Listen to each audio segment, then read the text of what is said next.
টানা 7 দিন ধরে এই অবিশ্রান্ত বৃষ্টি, বনের সব কাঠ ভিজে একসা হয়ে আছে। বাজারে একটা শুকনো কাঠও বিক্রি করতে পারলাম না। আজ রাতেও কি তবে না খেয়েই কাটাতে হবে? হে উপরওয়ালা, গরিবের দিকে কি তোমার একটুও নজর নেই?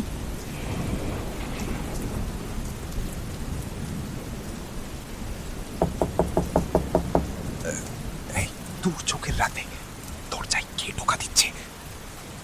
ডাকাত নয়তো নাকি বনের কোনো হিংস্র পশু?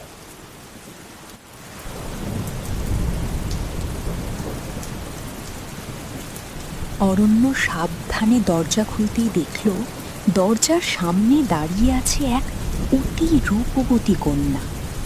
তার পরনে মেঘের মতো নীল রঙের পোশাক, শরীর থেকে হালকা নীল আলো বের হচ্ছে এবং তার গা বেয়ে বৃষ্টির ফোঁটাগুলো মুক্তোর মতো ঝরে পড়ছে। আমাকে একটু আশ্রয় দেবে কাঠুরে ভাই?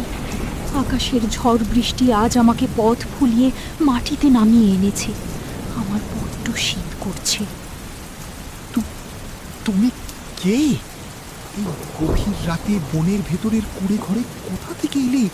তোমার শরীর থেকে এমন আলোর আভা বেরোচ্ছে কেন? তুমি কোনো মানুষ নাকি আকাশের কোনো দেবী? আমি মেঘের দেশের বালিকা, আমার নাম নীলা। ভয় পেও না কাঠুরে, আমি তোমার কোনো ক্ষতি করব না।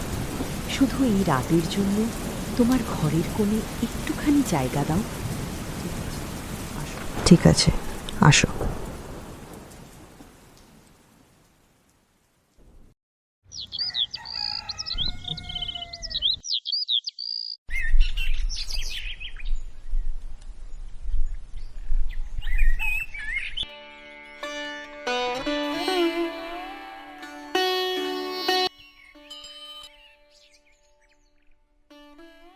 আরে, মেঘবালিকা মেয়েটা কোথায় গেল?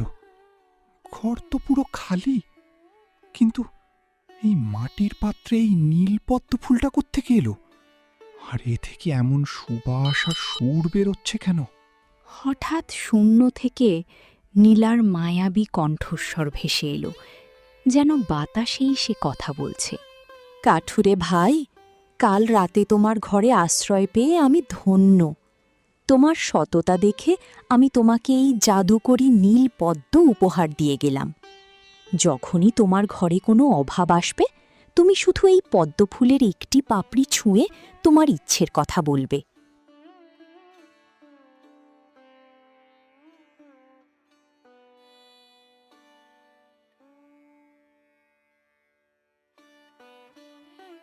এ তো কোনো সাধারণ ফুল নয়, এ যেন এক মহাজাগতিক আশীর্বাদ। মেঘবালিকা, তুমি যেখানেই থাকো এই গরিব কাঠুরের প্রণাম নিও। দেখি তো, এই ফুলটা সত্যি কি মনের ইচ্ছা পূর্ণ করতে পারবে?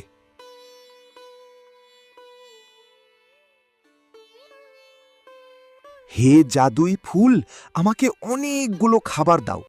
এই কথা বলতে না বলতেই অনেকগুলো রুটি আর সিঙাড়া সামনে হাজির হয়ে গেল। আরে বাহ, এটা তো দেখি সত্যি সত্যি রুটি আর সিঙ্গারা দিয়ে দিল। আর একটা বস্তু চেয়ে দেখি তো, কিন্তু কি চাইবো? আরে পেয়েছি, এই জাদুই ফুল আমাকে একটা পাকা ঘর দিয়ে দাও। এই কথা বলে যখন সে ঘরের বাইরে গিয়ে দেখল, সে তো অবাক। সত্যি সত্যি একটা পাকা ঘর হয়ে গেছে। এরপর সেই গরিব কাঠুরিয়া অনেক ধনী হয়ে গেল আর সুখে শান্তিতে বসবাস করতে লাগলো।